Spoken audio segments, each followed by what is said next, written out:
નમસ્કાર, આપ જોઈ રહ્યા છો TV9 અત્યાર સુધીના તમામ ખાસ સમાચારો સાથે હું છું ઝરણા સોની। સમાચારોની શરૂઆત કરીએ રાજ્યમાં વરસાદી માહોલને લઈને। તો રાજ્યમાં આજે 164 તાલુકાઓમાં સાર્વત્રિક વરસાદ વરસ્યો છે। ઉત્તર ગુજરાત અને સૌરાષ્ટ્રમાં અનેક સ્થળે ભારે વરસાદી માહોલ છવાયો, જેમાં સાબરકાંઠાના ઈડરમાં સૌથી વધુ 5.5 ઇંચ વરસાદ પડ્યો।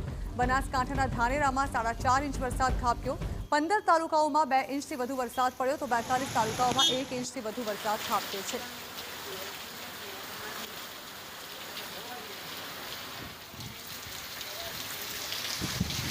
તો રાજ્યના મોટાભાગના જિલ્લાઓમાં હાલ વરસાદી માહોલ જોવા મળી રહ્યો છે અને તેમાં પણ ખાસ કરીને ઉત્તર ગુજરાત અને સૌરાષ્ટ્રમાં વરસાદી માહોલ છવાયેલો છે।